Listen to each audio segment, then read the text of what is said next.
सलाम दोस्तों। Cricket world cup शुरू हो चुका है और साथ में हमारी पाकिस्तानी क्रिकेट टीम की जलालत भी शुरू हो चुकी है। वो आपने मीम देखा होगा ना, जिसमें वो एक्टर एक कहता है कि ये सब क्या देखना पड़ रहा है, अच्छा है कि मानता हूँ। मुझे भी वही कहने को दिल कर रहा है कि ये सब क्या देखना पड़ रहा है। उस टीम जिसके बारे में हमारे बड़े बड़े दावे थे कि हमारे पास बॉलिंग लाइनअप भी बहुत है, हमारे पास द किंग बाबर आजम जिसको हमने अपना किंग बनाया हुआ है, उसके बारे में हमारे दावत है कि वो कर लेगा। तो ये हालात हैं आपके सामने कि यूएसए जैसी टीम से भी हम हार चुके हैं मैच। मुझे तो कभी कभी लगता है कि बाबर आजम ने ना कसम खाई हुई है कि हर उसने उस छोटी टीम से हारना है कि जिससे शायद हम कभी सोच भी नहीं सकते। जिम्बाब्वे से हम हार चुके हैं, आयरलैंड से हम हार चुके हैं, अफगानिस्तान से हम हार चुके हैं, ये अभी यूएसए से हम हार चुके हैं। अभी जो हमारा कंपैरिजन है ना, वो ये बड़ी बड़ी टीमों के साथ नहीं होना चाहिए। हमारा कंपैरिजन अब होना चाहिए छोटी छोटी टीमों के साथ। ये जो हमारे कुछ क्रिकेट एक्सपर्ट आगे बातें कर रहे होते हैं ना कि पाकिस्तान का जो मुकाबला है वो इंडिया के साथ होगा ये संडे को, तो भाई ये मेरे हाथ जुड़े हुए हैं। हमारा जो कंपैरिजन है ना, वो इन टीम्स के साथ बिल्कुल ना किया जाए। हमारा कोई मुकाबला नहीं है इंडिया के साथ। उनकी ना बॉलिंग के साथ हमारा कोई मुकाबला है, ना उनकी बैटिंग के साथ हमारा कोई मुकाबला है। अगर आपने इस किस्म की थर्ड क्लास किस्म की परफॉर्मेंस देनी है ना, तो भाई हमारा कंपैरिजन ना उस टीम के साथ करें। यूएसए से हम मैच हार चुके हैं और तारीख की जो बदतरीन जलालत थी ना, वो भी हमने समेट ली है। वैसे हम कमाल की बात है कि ये जो यूएसए की टीम है ना, ये सारे पार्ट टाइम क्रिकेटर्स हैं। ये कोई फुल टाइम क्रिकेटर्स नहीं है हमारे क्रिकेटर्स की तरह, ये पार्ट टाइमर्स हैं सारे। वो जो मैन ऑफ द मैच वो जो बना हुआ है ना, वो लड़का जिसने लास्ट सुपर ओवर करवाया था, वो भाई वो ओरेकल जो सॉफ्टवेयर आप यूज़ करते हैं ना, वो उसमें उसकी कंपनी में वो जॉब करता है फुल टाइम। पार्ट टाइम वो क्रिकेट खेलता है। उनकी जितनी भी टीम आप उठा रहे ना, वो सारी इंडिया की अंडर 19 टीम से आए हुए हैं। और उनमें सिर्फ एक ही बंदा जो प्रोफेशनल क्रिकेटर था, वो कोरे एंडरसन है, जो पहले न्यूजीलैंड की तरफ से खेलता रहा था। और अगर आप लोगों को पता नहीं है तो कोरे एंडरसन वही है जिसने शाहिद अफरीदी का फास्टेस्ट सेंचुरी का रिकॉर्ड तोड़ा हुआ था। ये वो कोरे एंडरसन है, इसके बारे में जाके पढ़े। सिर्फ वो ही एक प्रोफेशनल क्रिकेटर इसमें से नजर आता है, बाकी सारे पार्ट टाइमर्स हैं। जो उनका कैप्टन है यूएसए की टीम का, एम पटेल, वो चाइनीज रेस्टोरेंट में पहले वो काम करता था। वहां पे वो एज अ शेफ काम करता था, चाइनीज शेफ। तो आप ऐसी टीम से हारे हैं जो पार्ट टाइम क्रिकेटर्स हैं। तो ये तारीख की जो बदतरीन शिकस्त होती है ना, वो मुझे लगता है बाबर आजम की कैप्टनसी में हमें मिलनी थी। और अभी तक जो हमारे कुछ एक्सपर्ट है ना, जिन्होंने ये अभी बचे, जो छोटे छोटे बच्चे जिन्होंने अभी नई नई ताज़ी ताज़ी क्रिकेट देखनी शुरू की है, वो अभी तक उसको किंग समझने के, ये किंग बाबर आजम। भाई कौन सा किंग? उसका कंपैरिजन आप करते हैं विराट कोहली के साथ। विराट कोहली का किंग करना बनता है, उस बंदे के रिकॉर्ड्स आप जाके चेक करें। लेकिन उसके बावजूद उसको एक दफ़ा किसी ने शो में किंग कह दिया था, तो उसने मना कर दिया कि यार मुझे ये ना कहा करो किंग, मुझे शर्मिंदगी होती है जब मुझे कोई किंग कहता है। और यहाँ पे हमारे बड़े जो बच्चे बच्चे शुरू होते हैं कि जी बाबर आजम था किंग, किंग कर लेगा, करवा लो भाई किंग से। ये हालात हैं आपकी क्रिकेट के और आप किंग उसको बनाने पे तुले हुए हैं। बाबर आजम के अंदर जो कैप्टनसी का मटेरियल था ना, वो नहीं है। ये मैं शुरू से कह रहा हूँ। आपने इतने साल उस बंदे को कैप्टनसी दी है, तो आप हमारी क्रिकेट टीम के हालात देख लें। जहां पर हमारा कंपैरिजन ऑस्ट्रेलिया, इंग्लैंड और इंडिया की टीमों के जैसा होता था ना, वो अब हमारा कंपैरिजन करना बनता नहीं है। हमारा कंपैरिजन आप किया करें अब आयरलैंड और ये अफगानिस्तान, ये जिम्बाब्वे, ये युगांडा जैसे टीमों के साथ हमारा कंपैरिजन किया करें। अब हमारे जो मुकाबले होंगे ना, वो इन लोगों के साथ होंगे। जैसे श्रीलंकन टीम का जो बांग्लादेशी टीम का हाल हुआ है ना, ये वही हमारा अभी हाल होने वाला है। हमारी टीम का भी वही हाल होने वाला है। अगर इसी तरह दोस्तियां, यारियां और ये जो पीआर मार्केटिंग वाली टीमें आपने रखी हुई है ना, जो लोगों को पैसे दे के अपनी मार्केटिंग करवाती हैं, और कोई अगर इनके खिलाफ कोई बात करे तो उसको गालियां देने पे तुलाते हैं, ये ऐसी टीमें अगर आपने ऐसे खिलाड़ी देखे ना, तो भाई अल्लाह ही हाफिज़ है आपकी टीम का। बैटिंग की अगर बात कर लें तो बैटिंग में तो यूएसए के ऐसा लग रहा था कि जैसे हम यूएसए की टीम है जो हमारी टीम है, और वो जो दूसरी टीम है ना, वो सामने वाली पाकिस्तान जो प्रोफेशनल क्रिकेटर्स हैं वो ऐसा बिल्कुल गले के यहाँ से उन्होंने हमें आके पकड़ लिया था। बैटिंग में 26 स्कोर के ऊपर 3 खिलाड़ी हमारे आउट थे, और वो भी सारे लेफ्ट हैंड बॉलर्स थे। ये तो हमारा कंफर्म हो गया ना कि लेफ्ट हैंड बॉलर्स जो है ना, वो हमसे नहीं खेले जाते। ये चीज कंफर्म हो गई है और ना इस पे किसी ने काम करना है। ये स्टार्टिंग से हमारा एक मसला चलता हुआ आ रहा था बैटिंग में, और ये अब भी वही मसला है। लेकिन किसी एक्सपर्ट को ख्याल नहीं आता, किसी कोच को ये ख्याल नहीं आता कि हम थोड़ी इस पे काम कर लें कि लेफ्ट हैंडेड जो बॉलर्स होते हैं उनको कैसे खेलना होता है। 0 पॉइंट जो रिजवान का कैच पकड़ा है ना, वो 0.78 सेकंड का जो है वो क्या कहते हैं रिएक्शन टाइम था उस फील्डर का। और वो भी कोई फील्डर कोई परफेक्ट फील्डर नहीं है, अनफिट फील्डर है। वो मोटा था पीछे खड़ा हो, जो स्लिप पर जो उसने कैच पकड़ा है, उसका कैच जाके देखें। और उसके बाद बाबर आजम द किंग की बात कर लें, तो किंग ने जो है वो पूरी टेस्ट इनिंग्स खेल ली है। 43 बॉलों पे 44 रन की इनिंग्स खेल ली। चलो स्टार्टिंग में मैं तो मान लेता हूँ कि विकेटें गिरी हुई थी तो पिच के ऊपर ठहरना था, तो चलो समझ समझ में आ जाता है यार ठीक है खेल लिया आपने, लेकिन भाई फिनिश भी तो करके जाना होता है। ये तो नहीं होता कि आप इतनी टेस्ट बॉलें खेल लें, इतनी डॉट बॉलें खेल लें और एट द एंड आप फिनिश ही ना कर सके, 44 पे आप आके आउट हो जाए। थोड़ा बहुत इंटेंट जो दिखाया ना वो शादाब खान ने दिखाया है, लेकिन वो भी कितना को कर लेता, वो भी आखिरकार 40 स्कोर उसने बनाए है कोई यही 28-30 बॉलों पर, और वो भी जाके आउट हो गए। वही शादाब खान ने थोड़ी बहुत इंटेंट शुरू किया, बाकी हमारे उस्मान खान साहब, फ़खर जमान, इफ्तिखार अहमद और ये आज़म खान, ये सारे लेजेंड्स आप देख लें, ये पावर हिटर आपके इतनी इतनी तोंदें इन लोगों की निकली हुई हैं। और ये इस किस्म की बैटिंग लाइनअप जो है ना वो इसके साथ आप बातें करते हैं लोगों को कि जी हमारी बैटिंग लाइनअप बहुत ज़बरदस्त है, हमारे पास सारे पावर हिटर्स हैं। ये जी आपके पावर हिटर्स का हाल है। उस्मान खान की यार मैं क्या बात करूँ, वो शाहरुख खान की मूवी है ना जिसमें वो ऋतिक रोशन भी होता है और वो उसको उसके माँ बाप घर से निकाल देते हैं और अमेरिका में जाके रहना शुरू कर देता है। तो उसका जो छोटा भाई होता है वो उसे मिलने आता है ऋतिक रोशन, तो वो उसे कहता है कि तुम जाओ बस तुम्हें देख लिया। तो मेरा भी जो उस्मान खान के लिए ना यही पैगाम है कि भाई तुझे देख ली है, अब तू चला जा, तू यूएई वापस चला जा। मुझे नहीं समझ आती कि तुझे यूएई से वापस बुलाया किसने, तू वापस जा यूएई से, तू वापस जा यूएई भाई, हमें तेरी कोई ज़रूरत नहीं है। अगर इस किस्म की बैटिंग लाइनअप करनी थी, इस तरह की बैटिंग करनी थी तो भाई तू जा वापस, तेरा कोई लेना देना ही नहीं है। स्टैंड अप कॉमेडी है भाई साहब कर रहे थे अभी पिछले दिनों, वहाब रियाज ने पूरी क्रिकेट टीम की जो है ना वो एक रेस्टोरेंट में दावत रखी थी और उसमें जो है ये कॉमेडियन बने हुए थे। भाई तूने स्टैंड अप कॉमेडी करनी है ना तो स्टैंड अप कॉमेडी जाके कर, ग्राउंड में भी आके तूने स्टैंड अप कॉमेडी करनी है तो तू जाके वहीं बाहर स्टैंड अप कॉमेडी कर ले भाई, वहां से पैसे कमा ले, तू हमारे बोर्ड के पैसे ना जाया कर। कोई इंटेंट शो किया होता है, कोई शॉट का कोई एंगल होता है, कोई देखा है, कुछ भी नहीं, बस आते ही बल्ला उठा दिया और कैच आउट। फ़खर जमान क्या मैं क्या बात करूँ, इतने सालों से इस बंदे को सिर्फ एक ही चीज़, अच्छा ये बात फ़खर जमान खुद भी मानता है कि उसे ना क्रीज के ऊपर खड़ा रहना नहीं आता, उसकी वो ये इंटेंट होती है कि आते और मैं मारना शुरू कर दूं, टाइम नहीं लेना क्रीज के ऊपर आके कुछ सेट नहीं होना, बस आते ही उसने पहली बॉल पे एक छक्का मारा तो मुझे तभी इसका इंटेंट शुरू हो गया था। मैंने कहा ये जो है ना या तो आउट हो जाएगा जल्दी या ये कुछ मतलब अच्छी इनिंग्स खेल के जाएगा, और वही हुआ। फिर तकरीबन 11-12 स्कोर्स के बाद वो भी आउट हो गया। ये चीज़ जो है ना वो फ़खर जमान को देखनी पड़ेगी कि क्रीज के ऊपर खड़े रहकर खेलना और क्रीज को समझना, थोड़ा टाइम लेना, क्योंकि यार हमारे पास कुछ ऐसे ही क्रिकेटर्स हैं जो क्रीज के ऊपर खड़े हो सकते हैं, जिससे हमारी कुछ उम्मीदें होती हैं, जो मुश्किल मैचेस हमें जिता सकते हैं, उनमें से एक फ़खर जमान है। उससे मेरी यही रिक्वेस्ट है, लेकिन अभी मैं जानता हूँ फ़खर जमान इस पूरे वर्ल्ड कप में कुछ ना कुछ ऐसे मैचेस होंगे जिसमें वो अच्छा परफॉर्म करेगा। बाकी बात करें शादाब की तो मैंने बात करी, उसने एक अच्छी इंटेंट खेली है,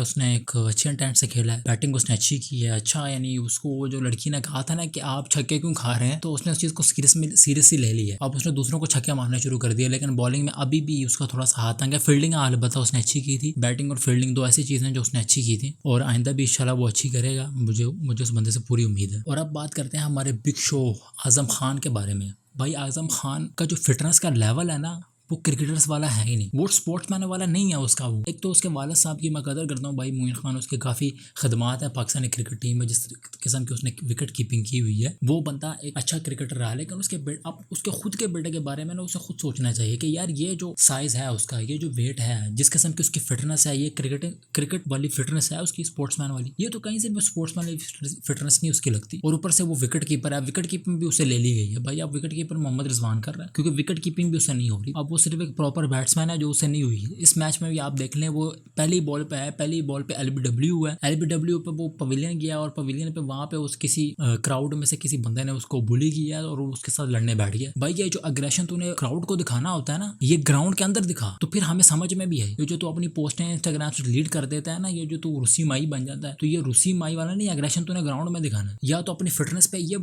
आज़म खान की फिटनेस पे, ये नहीं कि कोई मैं बात कर रहा हूँ या कोई आज मैं बैठ गया इस पे बात कर रहा हूँ, ये जब से ये पीएसएल में आया था ना तब से इसकी फिटनेस पे बातें हो रही हैं और तब से इस बंदे ने अपनी फिटनेस पे कोई काम नहीं किया। इसने भी कसम खा ली कि लोग मुझे जितना मर्जी बुली करें, मैंने नहीं अपनी फिटनेस पे काम करना। तो ऐसे लोगों से आप क्या एक्सपेक्ट करेंगे। बाबर आजम को भी देखना चाहिए कि एज ए कैप्टन है, फिटनेस वाले बंदे को अपने लेके आए ना। मोहम्मद हारिस लाखों से इख्तलाफात के यार वो नहीं चल रहा, लेकिन उसकी एक चीज़ है, उस बंदे की फिटनेस है। वो फिर भी आके 1-2 शॉटें आपको खेल के ना 15-16 स्कोर तो फिर भी वो बना ही देगा। और अब थोड़ी सी बात कर लेते हैं हमारे चाचा इफ्तिखार साहब की। पिछले कई अरसे से मैं ये चीज़ सोच रहा हूँ कि यार इस बंदे का हमारी क्रिकेट टीम में क्या रोल है। एज अ हिटर इसको रखा हुआ है, एज अ बॉलर रखा हुआ है, एज अ ऑलराउंडर रखा हुआ है, क्या इसको किस चीज़ के लिए रखा हुआ है। कोई परफॉर्मेंस नहीं है इस बंदे की पिछले कई मैचेस में, आप देख सकते हैं। और इस बंदे का एग्रेशन देखें, इसको कोई चाचा कह दे, उस दिन भी इसको एक मैच में किसी ने चाचा क्राउड में कह दे तो ये लड़ना शुरू हो गया इसके साथ कि तुम मुझे चाचा क्यों कह रहा है। भाई इसमें बुरा क्या चाचा कहने में। मुझे कई लोग यहाँ पे बाहर अंकल कह देते हैं बच्चे, मैं तो नहीं कभी गुस्सा करता कि यार ये मुझे क्यों अंकल कह रहे हो। तुम्हें सिर्फ चाचा अगर कह दे तो तुम फट पड़ते हो। और लेकिन यही जो एग्रेशन मैं कहता हूँ ना कि ये एग्रेशन जो आप क्राउड में लोगों को दिखा रहे होते हो ना, अपने फैंस को, ये यार यही फैंस होते हैं ना, जब आप अच्छी परफॉर्मेंस दिखाते हैं ना तो यही फैंस जो होते हैं ना वो आपको सुरों पर बैठा लेते हैं। आपकी जो है ना परफॉर्मेंस की वो वीडियोस बना बना के टिकटॉक और इंस्टाग्राम पर डाल रहे होते हैं, पीछे सैड म्यूजिक या कोई जबरदस्त म्यूजिक लगाया होता है। तो यही फैंस अगर आप परफॉर्म नहीं करते तो अगर आपको कुछ कह देते हैं ना, गाली शाली तो मैं भी नहीं, कि गाली वगैरह दे दे, कोई बुरा वाला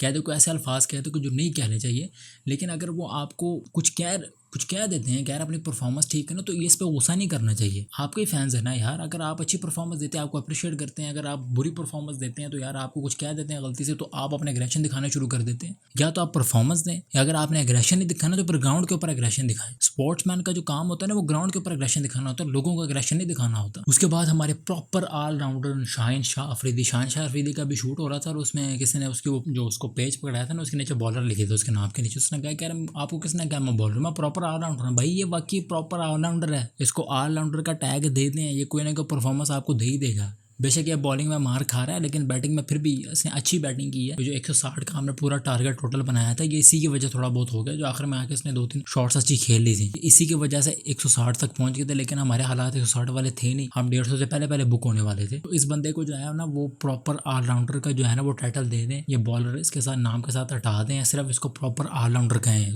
ऑलराउंडर है भाई आपका।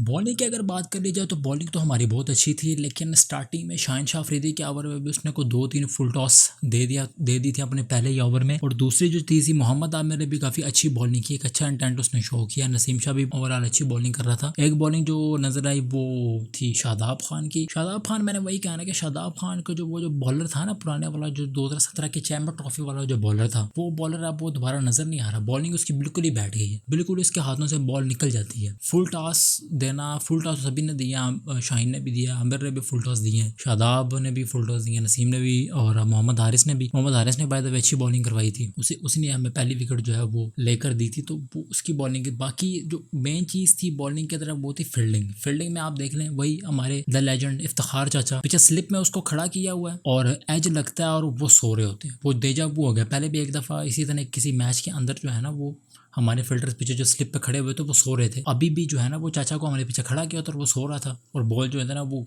विकेट कीपर और इफ्तिखार चाचा के बीच में से निकल गई। पूरे मैच की अगर मैं आपको समरी बताऊं ना, जो तो ये पूरे 40 ओवर थे, उसमें जो 36 ओवर थे ना, उसमें यूएसए की टीम ने ना हमें यहाँ से पकड़ा हुआ था। बिल्कुल हमें यहाँ गिच्ची से उसने पकड़ा हुआ था कि हमारा गला दबा रहा था। हम कह रहे थे कि नहीं बस हमारी बस हो जाएगी यहाँ पे। वो जो आखिर में 4 को ओवर ठीक करवा दिया ना हमारे बॉलर्स ने, उसी में हम गेम में वापस आ गए थे। लेकिन आखिर वाला जो ओवर था ना, जो 20वां ओवर था, जिसमें 15 स्कोर डिफेंड नहीं हुए हमारे, जिनको हम डेथ ओवर स्पेशलिस्ट कहते हैं, हारिस रऊफ, उससे जो नहीं उसने यार एक चीज़ होती है ना कि यार हर बॉल जो होती है ना वो यॉर्कर नहीं होती।